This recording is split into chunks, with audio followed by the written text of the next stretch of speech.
안녕하세요. 작은기업 사장의 도서관의 이국섭 작가입니다. 오늘 소개할 책은 소통하는데 어려움을 겪고 있는 사람들에게 추천하고 싶은 책, 정조처럼 소통하라입니다.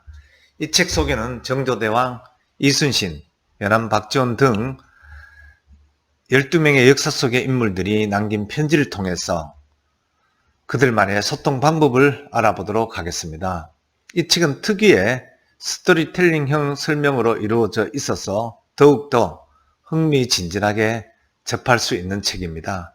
또한 역사 속의 인물이 직접 주고받은 편지의 일부가 실려 있어 읽기에 아주 재미가 좋습니다. 여러분도 저와 함께 이 책을 통하여 소통의 비결을 얻어가는 계기가 되기를 바랍니다. 인간은 혼자서 살아갈 수 없습니다. 우리는 태어나서 죽을 때까지 끊임없이 남들과 소통하면서 살아갑니다. 심지어는 말하지 못하는 갓난아기도 엄마와 소통을 합니다. 엄마가 웃으면 아기도 따라 웃고, 아기가 어딘가 불편해서 울면 엄마는 그 소리를 듣고 구별해서 곧바로 해결해 주기도 합니다. 인간에게 소통은 가장 기본적이고 필수적인 것입니다. 이렇게 중요한 소통에 대하여 여러분은 과연 어떻게 생각하고 있는지, 또한 저는 어떤 생각으로 어떻게 하는지를 되돌아보면서 느낀 이 책에 대한 생각을 전해보도록 하겠습니다. 먼저 정조의 소통 비결을 살펴보도록 하겠습니다. 정조는 글쓰기에 탁월한 재능을 보였고 5살에 한글을 습득해서 어른처럼 편지를 쓸 수 있는 정도였다고 합니다. 정조는 편지를 정치의 중요한 수단으로 이용했고 편지로 신하들과 친밀한 관계를 유지하면서 반대편의 정적, 심한지와 주고받은 비밀 편지들로 구성된 정조의 어찰첩에는 정조의 정치에 대한 대립된 처지에 있는 사람으로 잘 알려진 심한지에게 보냈던 어찰이 실려 있습니다. 또한 각종 정치적 현황이나 여론 등을 살피면서 막후 정치를 펼친 내용도 담겨져 있습니다. 정조의 편지에서는 껄껄이라는 표현이 자주 보이는데 이는 한자어로 가가를 한글로 번역한 것으로 요즘 우리가 문자 메시지를 보낼 때 자주 쓰는 크크와 같은 것입니다. 말하자면 정조는 이미 18세기 후반에 오늘날의 카카오톡과 같은 가가오톡을 하고 있었던 것입니다. 또한 정조대왕은 비밀을 지키지 않은 심한지를 질책하면서 이 떡을 먹고 이 말을 말아라 라는 속담도 사용하고 경은 이제 늙어서 머리가 새었다 또는 경은 가연 생각 없는 늙은이라 하겠다 와 같은 비속어를 거침없이 사용하고 있습니다.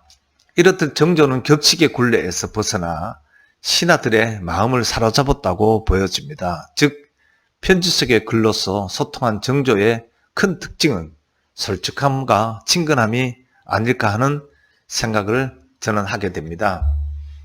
SNS가 없었던 조선시대의 선nhân 들의 소통 방법을 이 책에서는 잘 보여주고 있습니다. 즉 다시 말해서 자신이 하고 싶은 말을 매우 자세하게 풀어서 썼고 또 상대방을 최대한 배려하는 말들로 구사하고 다른 한편으로는 부모 자식 간에도 솔직하고 이런 말들의 내용으로 조선시대의 소통법이 어떤지를 보여주고 있습니다. 특히 정조 같은 경우에는 정적에게도 솔직한 기분을 가득 담은 편지와 선물을 꾸준히 보내 상대편의 마음을 차지하려고 노력한 부분을 엿볼 수도 있습니다. 또 정일당과 윤강현 부부의 경우 쪽지 편지를 통해 서로 학문을 높여가는 아름다운 부부애를 가시하는 것을 볼 수도 있습니다.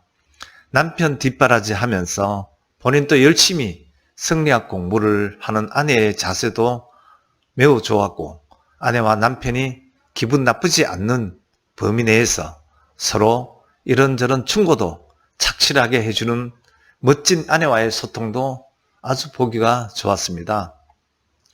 남편인 윤강현은 아내가 죽고 나서 나의 스승이 죽었으니 앞으로 의심이 나는 것이 있어도 누가 그것을 풀어주겠는가 라며 꺼이꺼이 운 것도 모자라서 아내가 죽고 난 뒤에 아내의 글들을 모아서 정리해 문집으로 내어주는 정성을 보이기도 합니다. 한편 다산이나 태계의 경우 편지를 통해서 먼 곳에서도 꾸준히 자식과 소통하며 가문을 관리하기도 한 점이 특히 인상이 깊었습니다.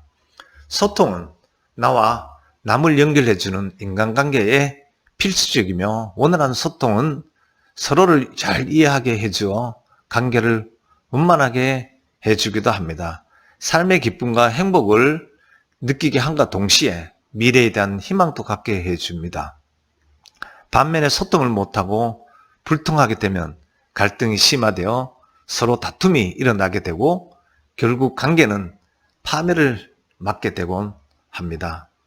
현대인은 문자나 SNS, 이메일 등 소통수단의 발달로 누구나 쉽고 빠르게 소통할 수 있습니다. 하지만 제 생각에는 날이 갈수록 오히려 소통의 문제가 더욱더 심화되어 있고 문자나 SNS 같은 현대인의 소통 방식은 별다른 고민 없이 너무 짤막한 단어들을 끊임없이 주고받는 대단히 즉각적이고 단편적인 소통이라고 볼 수 있겠습니다.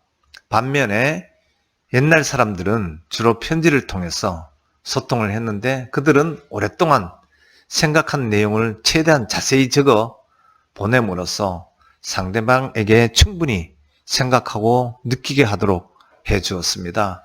즉 현대에 비해 많이 느리지만 깊이 있는 소통이 이루어졌던 것입니다. 특히 가족끼리 주고받은 편지에서는 아버지와 어머니, 남편과 아내로서 인간적인 소통의 깊이를 알 수 있었습니다.